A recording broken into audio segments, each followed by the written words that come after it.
The courtroom buzzed with hushed murmurs as fluorescent lights hummed overhead, casting a sterile glow over the polished mahogany bench. Judge Randall Hensley barely glanced up from his papers, his gavel tapping impatiently against the desk. The air was thick with the scent of old books and worn leather. The tension palpable as a woman in a navy blue suit stepped forward. She moved with quiet confidence, her heels clicking against the marble floor. But Judge Hensley didn't bother masking his smirk. "Name?" he drawled, barely concealing his boredom. "Eleanor Hart," she replied, her voice even, unshaken. Hensley scoffed, leaning back in his chair. "Miss Hart, I assume you're here to beg for leniency?" His voice dripped with condescension, eyes flicking toward the defense table where a snickering attorney sat. Eleanor remained silent, her gaze locked onto the judge with an unsettling steadiness. Something about her stillness, the unwavering way she held herself, sent an almost imperceptible ripple through the room, a shift, like the first whisper of a coming storm. If Judge Hensley noticed, he didn't show it. But he should have. Judge Randall Hensley was the kind of man who ruled his courtroom like a personal kingdom. His silver hair was combed back with precision, his robe draped over his broad shoulders like a king's cloak. He exuded power, at least the kind that came from years of unchecked authority. His reputation was no secret, ruthless, arrogant, quick to dismiss anyone he deemed beneath him. And right now, his amused smirk made it painfully clear. He saw Eleanor Hart as just another desperate case, another name he'd forget before lunch. "You're wasting my time, Miss Hart," he sighed, rubbing his temple as if her very presence exhausted him. "Let's make this quick." Eleanor remained still, her expression unreadable. She was younger than most who stood before him, but there was something about her presence, controlled, deliberate, like a chess master watching their opponent make a fatal move. Her tailored navy suit was crisp, the silver watch on her wrist glinting under the overhead lights. Unlike the judge, she didn't fidget, didn't glance away. Instead, she offered a slow, measured smile. "Are you sure about that, Your Honor?" The courtroom stilled. Something in her tone, polite, yet razor-sharp, made the judge's smirk falter for just a second. A flicker of something unreadable passed through her dark eyes. And for the first time, a sliver of doubt crept into Judge Hensley's mind. Judge Hensley chuckled, shaking his head as he flipped through the file in front of him. "I don't know what game you think you're playing, Miss Hart, but this isn't a negotiation. You stand accused of contempt, unauthorized practice of law, and obstruction of justice." He looked up, his eyes narrowing. "You're in my courtroom now. And here, I make the rules." A quiet ripple of laughter spread through the room. Attorneys, clerks, even the bailiff smirked. They had seen this before.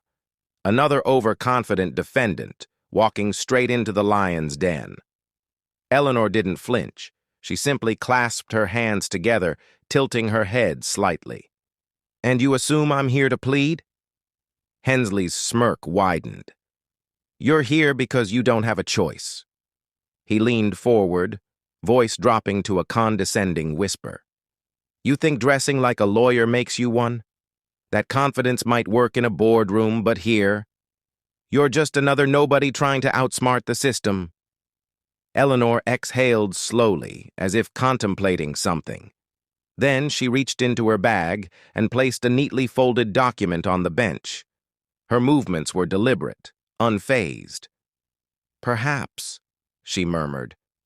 "Or maybe you've made a critical mistake." Hensley barely glanced at the paper before waving it off. "Save your theatrics, Miss Hart. Whatever stunt you're trying to pull won't work here." But Eleanor's lips curved into a faint smile. "Oh, Your Honor," she said smoothly. "I was counting on that." A beat of silence. For the first time, Judge Hensley hesitated, just slightly. But it was enough. The power shift had already begun. Judge Hensley exhaled sharply, his patience wearing thin. "Miss Hart, I don't have time for games. If this is your idea of a defense, you're in for a rude awakening." He gestured toward the bailiff. "Remove that nonsense from my bench. It's irrelevant." The bailiff stepped forward, reaching for the document, but Eleanor simply raised a hand. "I wouldn't do that," she said, her voice as calm as ever. The bailiff froze, looking uncertainly between her and the judge. Hensley scoffed. "Oh? And why is that?" Eleanor met his gaze, unblinking. "Because if you so much as touch that document without reading it, you'll be in violation of Federal Statute 18 U.S. Code, Section 242, Deprivation of Rights. Under color of law." She leaned forward slightly, voice still steady but laced with something sharp.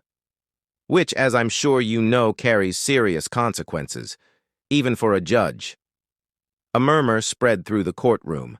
The smirk on Hensley's face twitched, just for a fraction of a second. But it was there, a crack in the facade. He let out a low chuckle, shaking his head. "You think quoting a law book is going to intimidate me? I've been on this bench for 20 years, Miss Hart. I know every trick." Eleanor tilted her head slightly, watching him as if studying a chessboard. 20 years, yes," she mused. "That's a long time. Long enough to believe you're untouchable." Her fingers tapped lightly against the table. "Long enough to forget that power, real power, isn't about control, it's about knowledge." Hensley frowned. Eleanor's smile didn't waver. "And right now, Your Honor, I know something you don't." Silence. The room had shifted. The confidence in Hensley's posture had stiffened, just slightly, but Eleanor noticed. She always noticed. The judge tapped his gavel once, trying to regain control. "Enough of this nonsense.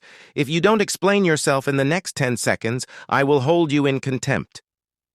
Eleanor exhaled slowly. Then, at last, she spoke. "You already did." And with that, she slid another document across the bench. This time, Hensley read it, and his face paled. Judge Hensley's fingers tightened around the document as he scanned the first few lines. His smirk vanished, his jaw clenched. The courtroom held its breath. Eleanor remained still, watching, waiting. Hensley's eyes darted back to the top of the page, as if rereading would change what was already written. But it wouldn't. His grip on power, so absolute just moments ago, was slipping through his fingers like sand. This is ridiculous," he muttered, though his voice lacked its usual authority. "Oh, I assure you it's quite real," Eleanor said smoothly, clasping her hands together. "That's an official complaint filed with the Judicial Review Board, along with a full federal investigation into your courtroom practices." She leaned back, watching the color drain from his face. "Turns out you've violated more than just ethics, Your Honor." Hensley's breathing quickened. He flipped to the next page, his fingers trembling slightly. The evidence was damning. Dozens of cases flagged for misconduct, abuse of authority, and judicial bias. Signed affidavits, sworn testimonies, financial irregularities. Every ruling he thought had disappeared, resurfaced. You can't possibly think this will hold up," he said, but the bluster was gone. His voice was quieter now, weaker. Eleanor arched a brow. "Oh, I don't think, Your Honor. I know." The words landed like a hammer. The courtroom, once so certain of his dominance, now watched him unravel. "By the way," Eleanor continued, gesturing to the document, "see that signature at the bottom?" Hensley's eyes darted down and froze. His breath caught. The signature belonged to someone with far more power than him. Someone who could strip him of his robe, his title, everything. Judge Randall Hensley had been untouchable. Until now. Eleanor's voice was a whisper, laced with finality. "Checkmate." The silence in the courtroom was deafening.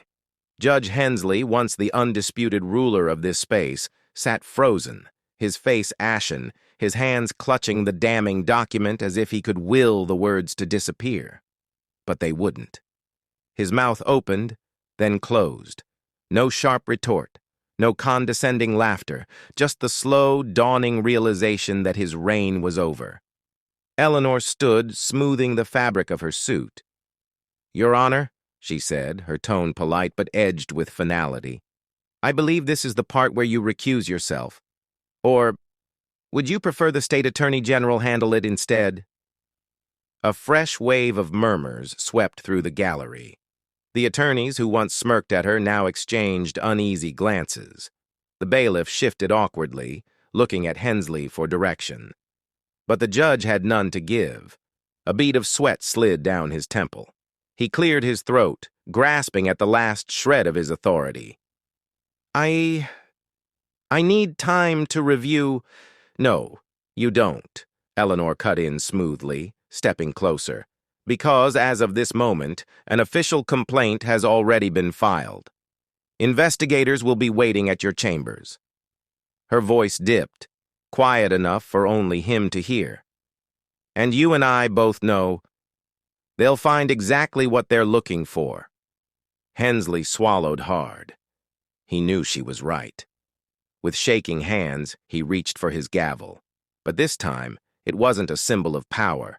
It was surrender, the final hollow echo of a man who had lost everything.